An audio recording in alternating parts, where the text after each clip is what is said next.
Right. ඔකට අහලා තියෙනවා data analyze කියලා වචනය. ඇත්තටම data analyze කරනවා කියලා කියන්නේ දත්ත විශ්ලේෂණය කරනවා කියන එක. ඇත්තටම දත්ත විශ්ලේෂණය කරන්න අපිට වර්තමානයේ කෘත්‍රිම බුද්ධිය කියන දේ පාවිච්චි කරන්න පුළුවන්. ඔකට අපි කෘත්‍රිම බුද්ධිය කියන්නේ AI අපිට පාවිච්චි කරන්න පුළුවන්.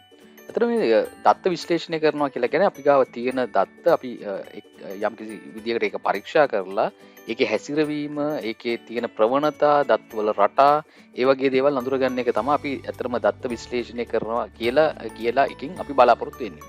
ඇත්තටම අපිට පුළුවන් Excel කියන ටූල් එක දැන් පාවිච්චි කරොත් එහෙම ලේසියෙන් මේ දත්තවල තියෙන රටාවල් සහ ප්‍රවණතා සහ මේ දත්වල තියෙන වෙනස්කම් සහ එකින් එක තියෙන සම්බන්ධතා අපිට ලේසියෙන් අඳුරගන්න පුළුවන් මේ Excel පාවිච්චි කරලා.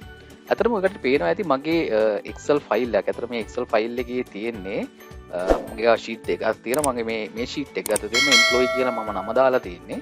මට මේකේ හිතන්න මට ඕනේ විවිධ වෙනස්කම් වෙනස් වෙන දේවල් වෙනස්කම් එක එක දේවල් මට ඇනලයිස් කරන්න ඕනේ. ඒකට ඇත්තට මට මේකේ තියෙන data වලින් මම ඇනලයිස් කරනවා නම් ඇනලයිස් කරන්න මම අපේක්ෂා කරනවා නම් සාමාන්‍යයෙන් වෙනද නම් ওই කට්ටිය පාවිච්චි කරන්න ඕනේ ෆෝමියුලා කියන දේ, ෆන්ක්ෂන්ස් කියන දේවල් අපි දැනගෙන ඉන්න ඕනේ. ඊට අමතරව ඔය pivot table වගේ දෙයක් අපි පාවිච්චි කරන්න වෙනවා. ඉතින් ඒ වගේ ටිකක් ලොකු කතා ගොඩක් තියෙනවා. අපි ගොඩක් ලාට ෆන්ක්ෂන් සහ ෆෝමියුලාස් අපි දන්නේ නැත්නම් අපිට ගොඩක් ලාට ඒ වගේ දේවල් ඇනලයිස් කරනවා වගේ දෙයක් කරන්න හැකියාව නැහැ. ඒකට අපිට අනිවාර්යෙන් මේ දේවල් අපිට ඉගෙන ගන්න අවශ්‍යතාවයක් තිබුණා. නමුත් දැන්ගත්තුත් එහෙම කිසිම අවශ්‍යතාවයක් නැහැ. දැන් මගේ මේ වර්ක්ෂීට් එක දිහා දැක්කොත් එහෙම ඔකට පේන්නේ මේකේ අතරම මේ එම්ප්ලොයිස් ලගේ ඩීටේල්ස් ටිකක් තියෙනවා. අපි කිව්ව මේ කට්ටියගේ තියෙනවා ෆුල් නේම් කියලා කොලම් එක ඒ කට්ටියගේ නම් දාලා ඊට පස්සේ කැටගරි කියලා ඒ කට්ටිය ඉන්න කට්ටියගේ කැටගරි එක ඩිපාර්ට්මන්ට් කියලා ඒ කට්ටිය මොන ඩිපාර්ට්මන්ට් එකේද වැඩ කරන්නේ කියලා බර්ත් ඩේට් එක තියෙනවා, ෆෝන් නම්බර් එක තියෙනවා, ඊමේල් නම්බර් එක තියෙනවා, OT රේට් කියලා එකක් තියෙනවා සහ බේසික් සැලරි කියලා එකක් තියෙනවා. ඒතකොට මගේ ඩේටා ටික නම් මම ඇරේන්ජ් කරලා තියෙන්නේ මේ මිනිමම් සැලරි ටු මැක්සිමම් සැලරි මම ඕඩර් කරලා තියෙන්නේ. හැබැයි එහෙම අවශ්‍යතාවයක් නැහැ. ඒ කියන්නේ මොන ඕඩර් රේට් තිබ්බත් අපිට පුළුවන් අපිට ඇනලයිස් කරන වැඩේ කරන්න Excel වල අලුතින් තියෙන AI පහසුකම් පාවිච්චි කරලා.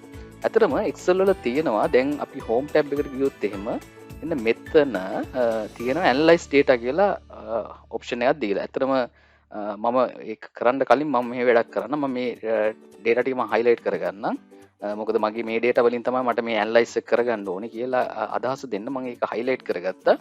ඊට පස්සේ මට පුළුවන් මේ analyze data කියන බටන් එක ක්ලික් කරන්න. දැන් මේ analyze data කියන බටන් එක ක්ලික් කරපු ගමන් එයා කරන දෙයක් තමයි එයා මෙන්න මේ වගේ කතාවක් ආව මේ percentage distribution of category full name category average ඔන්න ඔය වගේ කීපයක් ඇවිල්ලා තියෙනවා. ඒ කියන්නේ question වගේ දේවල් වගේක් ඇවිල්ලා තියෙනවා.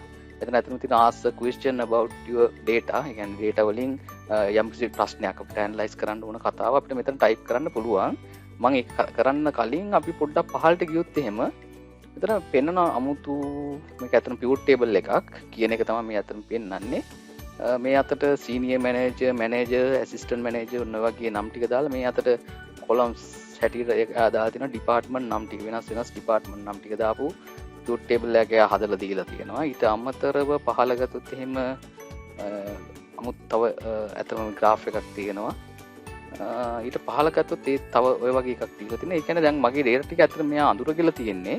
data අඳුරගෙන මෙයාම හිතලා මට ඇත්තටම insights කීපයක් දීලා දෙනවා. දැන් මෙතන ගත්තොත් එහෙම show all 28 result. ඒ කියන්නේ මම මේ ඇත්තට 28ක් මට දීලා තියෙනවා වෙනස් ඇනලයිස් කරන්න පාවිච්චි කරන ඇත්තට මේ ග්‍රැෆිකලි ඒ කියන්නේ chart එකක් වගේ දේවල් ඊට පස්සේ pivot table වගේ දේවල් මේ වගේ වුණා කීපයක් දීලා දෙන මේ විදිහට මට මේකෙන් එකක් තෝරගන්න ඕන නම් පුළුවන්. දැන් හිතන්න මට මෙන්න මේ වගේ අවශ්‍යතාවයක් තියෙනවා කියලා හිතන්න මට ඕනේ ඩිපාර්ට්මන්ට් එකෙන් ඩිපාර්ට්මන්ට් එකට සැලරි කීයක් ගෙවන්න ඕනේද සහ කැටගරි එකෙන් කැටගරි එකට කොච්චර ගෙවන්න ඕනේද. අතන මගේ වර්ක්ෂීට් එක ගත්තොත් එහෙම නම කැටගරි ඩිපාර්ට්මන්ට් ඔය වගේ ගොඩක් තියෙනවානේ. එතකොට මේ වැඩේට මට මෙන්න මේ pivot table එක ඇත්තට මට මේක insert pivot table කියන බටන් එක ක්ලික් කරා නම් එයා මේ pivot table එක ඇත්තට මට හදලා දීලා ඉවරයි. ඇත්තට මට මෙහෙම එකක් හදලා දුන්නා. ඒත් එක්කම මේ බලන්න මේ පැත්තේ ගත්තොත් එහෙම ICT inspection right ඔය වගේ business compliance cutting ඔය විදිහට ඇත්තට මේ මගේ department නම් ටික තමයි මේ පැත්තට තිබ්බේ. මේ අතර category නම් ටික දාලා තියෙනවා. එතකොට අපි ගත්තොත් එහෙම senior manager ICT එකේ කීයක් salary එකක් තියෙනවාද ඊට පස්සේ senior executive right ඔය විදිහට මේ ඇත්තටම මේවා මේ dummy data ඇත්ත data නෙවෙයි. ඉතින් කොහොම හරි මෙන්න මේ වගේ එයා ඇනලයිස් කරලා අපිට මට ඇත්තටම pivot table එකක් දීලා තියෙනවා. ඇත්තටම මෙහෙම මේක ගත්තට පස්සේ මට ලේසියෙන් අපිට ඔය මේවා පොඩ්ඩක් වෙනස් කරන්න පුළුවන්. දැන් මම උදාහරණයක් විදිහට මේ මෙතනින් මං පහලට ගෙනලා දැම්මොත් එහෙම ඩිපාර්ට්මන්ට් කියන එක දැන් පෙන්නයි මොනවද? කැටගරි යටතේ තියෙන ඩිපාර්ට්මන්ට්ස් ටික.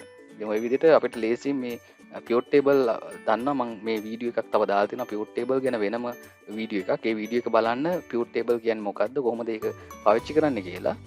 ඒක ඔක්කොම පැහැදිලි විස්තර කරලා දෙනවා. මේක කොහොමද මේ ඇත්තට මේ පියොට් ටේබල් එකේ මේ ෆීල්ඩ් කියන්නේ මොකද්ද, කොලම් කියන්නේ මොකද්ද, ප්‍රෝඩික් වැලියුස් කියන්නේ කොහොමද, ඒක කොහොමද ඒක පාවිච්චි කරලා ගොඩක් ලේසියෙන් පියොට් ටේබල් එකක් හදාගන්නේ කියනවා වගේ ඒකට අදාළ වීඩියෝ එකක්ම සම්පූර්ණ තියෙන. ඒක බලන්න. දැන් ඔය වගේ ඇත්තටම ගත්තොත් එහෙම මේක මෙයා ඩේටා ටික ඇනලයිස් කරලා මෙයා අපිට හොඳයි කියලා හිතන දේවල් ටික එයා ඉන්සයිට් කීපයක් තමයි අපිට දුන්නේ. එතකොට මට ආපහු මෙතෙන්ට ගිහිල්ලා මම ඇනලයිස් ඩේටා කියන එකට ගියා නම් දැන් ඔය වගේ අතන මෙතන පහළ තියෙනවා. ඒ කියන්නේ එයාම ඇනලයිස් කරලා ඩේටා වලින් එයාම මේ වගේ charts හදලා දෙනවා. දැන් මම බලන්න මට අතන දෙන්නේ basic salary වෙනස් salary ටික තමයි දීලා තියෙනවා. මම ක්ලික් කරලා බලන්න මොකක්ද අතන මේකේ තේරුම කියලා බලන්න. රයිට් එක දීලා තියෙන්නේ graph එකක්. ඇත්තන් pure chart එකක් මේකට කියන්නේ. මේ chart එක දීලා තියෙන්නේ. මේ chart එකේ රයිට් වෙන මේ වගේ එකක් තමයි දීලා තියෙන්නේ. රයිට් ඔය වගේ අපිට මේ පියොට් ටේබල් පියොට් chart මේ වගේ වුණා සහ නිකන් normal chart මේ වගේ දේවල් ඔටෝමැටිකලි එයා ඇඩ් කරලා දෙනවා අපිට ගැලපෙන විදිහට. මම තව පාරක් try කරන්න ඇනලයිස් data මම කියන්න. මෙතෙන්ට ගියාට පස්සේ දැන් අතර මෙතන පහළ තියෙන ඒවා එකත් තෝරගෙන ඊට පස්සේ වෙනස්කම් කරගන්න එක ගැටලුවක් නැහැ. මේක අපිට සරලව කරන්න පුළුවන්. ඒක තියෙන ලස්සනම දේ තමයි අතර මේකේ මේ AI feature එක දැන් use වෙනවා. ඒකෙන් හින්දා තමයි අතර මේ data යාම ඇනලයිස් කරලා යාම අපිට උත්තර ටික අරන් දුන්නේ. එතකොට අපි යම් කිසි දෙයක් කරන්න ඕනේ නැහැ. මගේ ඇත්තම මේ data එච්චර ලස්සන data නෙවෙයි. අතන මේ වගේ ගොඩක් වෙලාවට අපි sales data වගේ එකක් ගත්තොත් එහෙනම් අපිට සාමාන්‍ය sales data එකක් තියෙනවා, purchasing data එකක් වගේ තියෙනවා, ඊට පස්සේ values තියෙනවා, ඊට පස්සේ suppliers ලා ඉඳී සමහරවිට මේ sales කරන එක්කෙනෙක්ගේ නමක් තියෙයි. ඉතින් ඔය වගේ table එකක් ගත්තොත් එහෙනම් එයාට මේ data වලින් ගොඩක් දේවල් කියන්නේ ඔය date එක පාවිච්චි කරලා ගොඩක් දේවල් ඇනලයිස් කරන්න පුළුවන්. ඇත්තට මේක ගත්තොත් එහෙනම් එයාට මේ ලොකු දෙයක් නිර්මාණය කරන්න බෑ. මෙතන ඇත්තට මේ තියෙන data හරි සාමාන්‍ය තරම් ඇනලයිස් කරන්න තරම් සංකීර්ණ data නෙවෙයි. ඉතින් ඇත්තටම මේ data වල සංකීර්ණත්වයත් එක්ක තමයි මේ ඇනලයිස් එක හරියට එන්නේ. එතකොට මේ ඒ වගේ data ටිකක් තිබ්බනම් හොඳයි. නමුත් මම ගාව ඇත්තටම තියෙන මේ sample හැටියට මම පාවිච්චි කරන්නේ මේක. දැන් මට මෙතන පුළුවන් මේකේ තියෙනවා ask question about your data. දැන් මට පුළුවන් මෙතෙන්දී දැන් අපිට දැන් සාමාන්‍යයෙන් අපිට හිතන්න මට ඕනේ මුළු මේ සැලරි මේ ඉන්න එම්ප්ලොයිස්ලා ගාන කී දෙනෙක් ඉන්නවද? එහෙමත් එක්කම මට දැනගන්න ඕනේ මේ කට්ටියට කොච්චර ටෝටල් එකක් සැලරි එකක් ගෙවන්න ඕනද? දැන් ඉතින් ඕක අපි කරනවා නම් ඔය වගේ දෙයක් කරන්න අපි එක්ක ෆෝමියුලා එකක් හරි ෆන්ක්ෂන් එක අපි පාවිච්චි කරන්න ඕනේ. ෆන්ක්ෂන් එක විශේෂයෙන්ම සම් කියන ෆන්ක්ෂන් එක පාවිච්චි කරලා තමයි අපි මුළු data ඔක්කොම මේ කියන්නේ සැලරි ඔක්කොම අඳුනලා දීලා අපි ගන්න වෙනවා. නමුත් ඇත්තට මෙතන මම නිකන් ටයිප් කරන්නම් ටෝටල් නිකන් මට එහෙම ටෝටල් බේසික් සැලරි. මම ගත්තේ ටෝටල් බේසික් සැලරි කියලා දාලා එන්ටර් කරපු ගම එයා ගත්ත මෙහෙම මේ වань sum of basic සැලරි. ඇත්තට මේ ටෝටල් කියලා ෆන්ක්ෂන් එකක් නෑ එක්සෙල් වල තියෙන sum කියන ෆන්ක්ෂන් එක. ඇත්තට එයා තේරුම් ගත්තා මගේ රික්වයර්මන්ට් එක මොකක්ද කියලා. ඉතින් ඇත්තටම ටෝටල් බේසික් සැලරි කියලානේ මම ටයිප් කරේ. මෙතනදී මේ ගොඩාක් වෙලාවට ඉංග්‍රීසි ගොඩාක් හොඳට දැනගිලි ඉන්න අවශ්‍යතාවයක් නෑ. ඇත්තට මෙතන මේ අපිට මෙයාට තේරෙනවා නම් මේ ටෝටල් කියන වචනේ දන්නවා sum කියන වෙනුවට අපිට ටෝටල් නේ අපි පාවිච්චි කරන්නේ. sum කියලා පාවිච්චි කරන ෆන්ක්ෂන් එක එක්සෙල් වල තියෙන එකක්. නමුත් අපි ටෝටල් කියලා තමයි කියන්නේ ටෝටල් බේසික් සැලරි. ඉතින් මම ටයිප් කරද්දී එකට තියෙන්නේ ටෝටල් කියන එක ටයිප් කරාම එයා ගොඩක් කලර මේ බලන්න ටෝටල් කියලා ටයිප් කරපු ගමන් මේ බලන්න මෙතන පහළට ආවා මේ බේසික් සැලරි කියන එක ලිස්ට් එකක් විදිහට ආවා. ඒ කියන්නේ එයා අඳුරගෙන තියෙන දැන් ඇත්තටම බේසික් සැලරි කියන කොලම් එකයි OT කියන කොලම් එකයි තමයි මගේ වර්ක්ෂීට් එකේ ඇත්තටම වැලියුස් හැටියට තියෙන කොලම්ස්. ඒ කියන්නේ ඇත්තටම මේ OT කියන එකයි බේසික් සැලරි කියන එකයි තමයි අතරම වැලියුස් හැටියට දෙන්නේ. ඉතින් මෙයා OT වල ටෝටල් එක ගන්න ඕනේ නැහැ නේ අපිට. ඒ වගේ අදහසක් මෙයා තේරුම් ගන්න ඇති. ගොඩක් වෙලාවට මේක බේසික් සැලරි එකෙන් අපි ගොඩක් වෙලාවට ටෝටල් එක ගන්න ඕනේ. එන්න මෙතන කෙලින්ම නම ආවා. එතකොට මට මේක ක්ලික් කරාපු ගමන් කරලා එන්ටර් කරපු ගමන් එයා මට උත්තරේ දුන්නා. අතර මේකේ උත්තරේ තමයි 11 ලක්ෂ ගාණක්ද 1 කෝටි ගාණක් මෙතන සැලරි එක. ඉතින් එතකොට මේක තමයි මගේ මට ආපු රිසල්ට් එක. එතකොට මම මෙහෙම කියන්න මට ඕනේ මට ටයිප් කරද්දී ඉංග්‍රීසි ලොකු ගැටලුවක් නෙවෙයි. අපේ අදහස විතරයි අපිට දෙන්න ඕනේ. මම කියන්නම් who is the oldest බලමු කවුද කියලා. හරි. දැන් බලන්න මම කිව්වේ who is the oldest කියලා. එතන මේ මෙතන ඉන්න වයසක එක්කෙනා කවුද? එතනම වයසක එක්කෙනා කියලා කියන්නේ මෙයාගේ මේ බර්ත්ඩේ එක ගත්තොත් එහෙම මේ 2008යි 7යි 10 තමා පරණම يعني ඇත්තටම මෙයා තමා වැඩිමල්ම එක්කෙනා. මෙයා මේ ඩේටා රේන්ජ් එකේ තියෙන. එයාගේ නම තමයි මේවා දර්ශන කියලා තියෙන්නේ. එතකොට එයාව අඳුරගත්තා. එයාව. එතකොට මම ටයිප් කරන who is the oldest කියලා කිව්ව ගමන් මෙයා මේ දැන් අපි මේ ලැන්ග්වේජ් එකේ එයා අපි සාමාන්‍ය මේ කරන්න ඕනේ ඇත්තටම අපි මොකකින්ද කරන්න ඕනේ අපි යන්න ඕනේ ඩේට් කියන කොලම් එකටනේ. මේකේ බර්ත් ඩේට් කියන එකට ගිහිල්ලා එතනින්නේ බලන්න වෙන්නේ. එතකොට අපි මෙයාම අඳුරගත්තා. ඇත්තට මේක මේ oldest කියන වචනෙන් එයා අඳුරගත්තා හරිය. මෙතනින් තමයි ගන්න කියලා අඳුරගෙන මෙතෙන්ට උත්තරය ආවා. ඉතින් ඔය වගේ අපිට පුළුවන් සරල වචන කීපයක් පාවිච්චි කරලා අපිට මේ වගේ ලේසියෙන් මේ අපිට ඕන ඩේටා ඇනලයිස් කරන්න පුළුවන්. දැන් මම තව එකක් ටයිප් කරා මෙහෙම. මේකේ ගැටලුවක් නෑ අපි මොන ක්‍රමයකට ටයිප් කරාද ඒත් එක මෙයා සජෙෂන්ස් කීපයකුත් දෙනවා. මේ බලන්න අපි මම දැන් මේ වගේ සජෙෂන්ස් කීපයක් ආවා. මේ ආවා distribution of full name by category right. මෙන්න මේ වගේ එකක් හදලා දුන්නා. මම ඒක ගන්නම්. අතන මේ සාමාන්‍ය අපේ කොලම්ස් මේක අපි ලියද්දි කොලම්ස් වල නම් දෙද්දි පුළුවන් නම් හොඳයි මේ සිංගල් කෝට් එක ඇතුලේ දෙන්න. එතකොට එයා දන්නවා මෙන්න මේ කොලම් එක තමයි අතන යූස් කරන්න ඕනේ කියලා. දැන් මම මෙහෙම කියන distribution of full name by category කියලා මෙතන ආවේ මම කියන්නම් department. right department by category. right එයා මේ වගේ ලස්සන හදලා දුන්නා. ඒ වගේ දැන් ඉතින් මේ විදිහට අපිට පුළුවන් අතන මෙතන මේ ටයිප් කරලා ලේසියෙන් අපිට ඕන උත්තරයක් ගන්න. දැන් මම තව කියන්නම් මට ඕනේ subtotal department. හරි එතකොට මේ වගේ එකක් ආවේ subtotal department එක එක විදිහට මෙයා උත්තර දෙනවා. දැන් අපිට දැන් අතන මේකේ තියෙන වාසිය තමයි මේම අපි එකක් හදලා මේක අපිට ඕන කතාව කිව්ව ගමන් එයාට තේරෙන විදිහට තමයි එකක් හදලා දෙන්නේ. ඊට පස්සේ department wise salary මේ වගේ උත්තරයක් ආවා. අතර right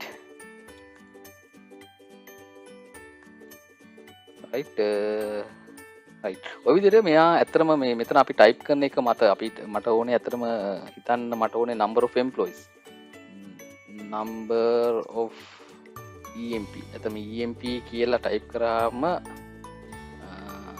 මේ ඇත්තටම දුන්නේ මෙහෙමයි count of ඇත්තට මේ number of employees කියලා කිව්වහම අපිට අපේ භාෂාවේ number of employees කියන එකක් තිබ්බට මේ ෆන්ක්ෂන් එකක් තියෙන count කියන ෆන්ක්ෂන් එකනේ Excel වල ඒ වැඩේට එතකොට එයා ඔටෝමැටිකලි අඳුරගත්තා මේක වගේ ක්වෙස්චන් එකක් තමයි එන්න ඕනේ වගේ අදහසක් count of HR admin කියලා මේ අතන ආවේ අතරම මෙතන අපි දෙමු count of names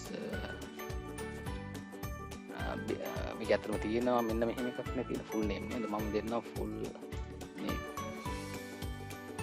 එතකොට අතරම ගත්තොත් එහෙම distinct count of full names කියලා මේ ආවේ distinct කියලා කියන්නේ අතරම එකකින් එක ගානේ කියන අදහස ඇත්තටම මේ ටයිප් කරද්දි මේක අපිට මේ ඇත්තටම ටයිප් කරනකොට හොඳයි ඇත්තටම distinct count කියලා ටයිප් කරනවා තිබ්බනේ. ඉතින් එහෙම දැනගෙන ඉන්න ඕනේ නැහැ. ඇත්තටම අපි distinct කියන වචනේ දැනගෙන හිටියත් එක නැතත් අපි දුන්නේ නිකන් මේව සරලව count of කියලා නේ. ඒතකොට count of කියලා දුන්නා නම් මේ විදිහට count of full name කියලා දුන්නේ. ඒතකොට ඇත්තටම මෙතන 195ක් ඉන්නවා. ඇත්තටම මෙතන ගත්තොත් එහෙම full names ගත්තොත් එහෙම 196 කියලා කියන්නේ උඩ රෝ එක හැරනේ. ඒ කියන්නේ එතකොට එන්නේ 195. ඉතින් මෙයා මේක ගත්තා. ඉතින් අතරම අපිට මේවා මේ විදිහට අරගෙන මේ විදිහට සිම්පල් වචන වලින් අපිට තේරෙන විදිහට ටයිප් කරන වඩා හොඳයි ටයිප් කරද්දී මේ කොලම්ස් වල නම් දෙද්දී සිංගල් කෝට් එක ඇතුලේ දෙන එක. ඒතකොට එයා කෙලින්ම දන්නවා එතනින් තමයි ගන්න ඕනේ කියලා.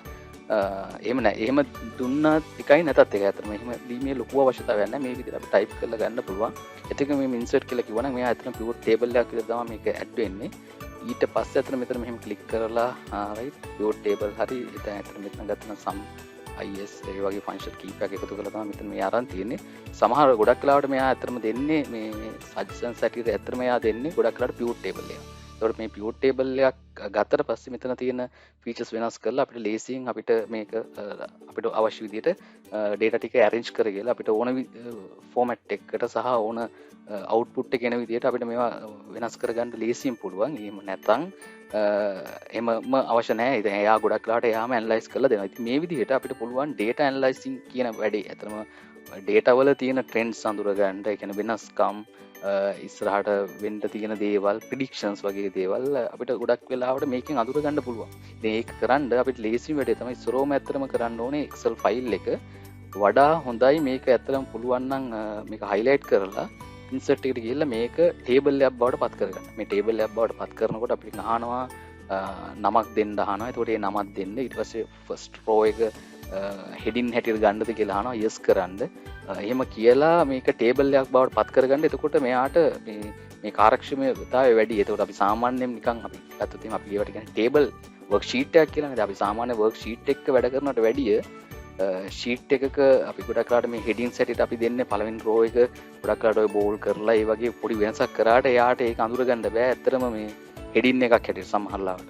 ඒක වගේ ප්‍රශ්න තියෙනවා. දැන් ඔකට දන්නවා ඔය sort කරද්දි වගේ ඒ වගේ ප්‍රශ්න එනවනේ. ඒ කියන්නේ අර heading එක යාව අඳුරගන්නේ නැහැ සමහර ලාවට. ඉතින් ඒ වගේ ප්‍රශ්න ගැටලු ඇත්තටම එන්නේ නැහැ. මේක වඩා හොඳයි. ඇත්තටම අපිට ඇනලයිස් කරන්න තියෙනවා නම් ඉස්සරම highlight කරගෙන මේක table එකක් බවට පත් කරගන්න. ඊට පස්සේ අතරම home tab එකේ තියෙන analyze data කියන එකට ගිහිල්ලා කිව්ව ගමන් එයා අතරම analyze කරන්න පටන් ගන්නවා. automatically analyze කරලා මෙන්න මේ වගේ උත්තර ගොඩක් එයි. ඊට අමතරව අපිටම suggestions මේ question එයා automatically එයාම අඳුරගත්ත question ටිකක් හදලා මෙතන දානවා.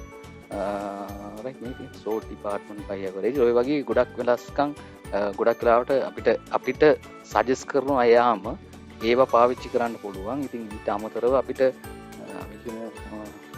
ඇත්තටම අපිට තේරෙන විදිහට අපේ භාෂාවෙන් අපි දන්න විදිහට ටයිප් කරලා උත්තර ගන්න පුළුවන්. ඇත්තටම මේක ලස්සන ටූල් එකක්. ඔය කටිය data analyzing කියන්නේ කියලා කියන්නේ ලොකු කතාවක් නේ. ඇත්තටම අපි වෙනදනම් function formula දැනගන්න ඕනේ. pivot table කියන එක හොඳට දැනගන්න ඕනේ. ඊට අමතරව තව ගොඩක් දේවල් අපි Excel වල දැනගන්න ඕනේ. graph දාන්න ඒ වගේ දේවල් ගැන දැනගන්න ඕනේ. ඉතින් ඒ ගොඩක් දේවල් අපි දැනගෙන නැතුව අපිට ගොඩක් වෙලාවට මේ AI feature එක පාවිච්චි කරලා මේ analyze data කියන තැනට ගිහලා ලේසියෙන් ওই දේ කරගන්න පුළුවන්. ඉතින් මේ වගේ features ඇත්තටම පාවිච්චි කරන්න ඇත්තම අර සාම්ප්‍රදායික හැමදාම Excel වල ගිහිල්ලා formula functions දාලා කරනවට වැඩිය ඉතින් මේක ලේසි ඇත්තටම. අපිට ඕන දෙයක් ටයිප් කරලා අපිට ඕන කතාව ටයිප් කරලා ගන්න පුළුවන්. අපිට ගොඩාක් ලොකු බර වචන පාවිච්චි කරන්න ඕනෙත් නැහැ. ඒ වගේ ලේසියෙන් අපිට ගන්න පුළුවන්. මම හිතනවා මේ වීඩියෝ ගොඩක් වෙලාවට ඔයකට ප්‍රයෝජනවත් ඉස්සරහා වැඩවලදී ඒක පාවිච්චි කරන්න සහ මේක තව කාටවත් ෂෙයා කරලා මේ අදහස තව කාටවත් දෙන්න.